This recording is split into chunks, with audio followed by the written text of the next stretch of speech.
Duterte, wag na siya umuwi ng Philippine ICC to International Court.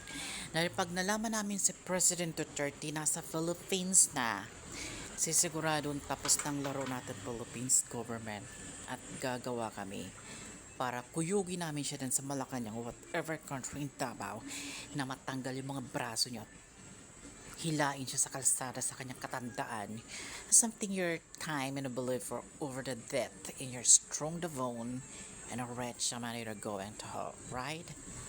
Judge is a fool, and you are not a servant because you are darkness wall. So what's very important to news and June 2025? Thank you. Dating Pangulong Duterte mananatili umunong banta sa mga biktima at testigo kapag pinagbigyan ng ICC ang interim release. Brigada Haji Kaaminyo, ibrigada mo! Brigada Live Report. Mariing tinutulan ni House Deputy Minority Leader Franz Castro ang petisyon ng kampo ni dating Pangulong Rodrigo Duterte sa International Criminal Court o ICC para sa interim release.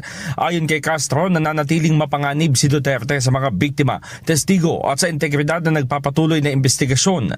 Kahit anya na sa ibang bansa ang dating Pangulo, kaya nitong pagbantaan o takutin ang mga biktima at magpakalat ng disinformation na maaaring makasira sa ICC proceedings.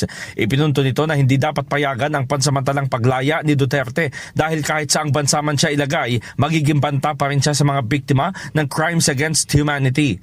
Naniniwala rin si Representative-elect Antonio Tino na ang petition for interim release ay ang dahilan kung bakit laging bumabiyahe abroad sina Vice President Sara Duterte at Davao City Representative Paulo Duterte. Nagsasagawa umano sila ng scouting at nakikipagnegosasyon sa mga bansa upang kunin ang kustudiya sa dating Pangulo. Dahil dito, nanawagan na makabayan sa ICC Pre-Trial Chamber na pag-isipang mabuti ang implikasyong pansiguridad ng pagkakaloob ng interim release. Hindi umano kwalipikado si Duterte para sa interim release, gayong meron na umano itong kasaysayan ng pagpapatahimik sa mga kritiko at paggamit ng state resources para takutin ang mga kalaban. In the heart of changing lives, ako si Brigada Haji Kaaminyo ng 105.1 Brigada News FM Manila, the Music and News Authority.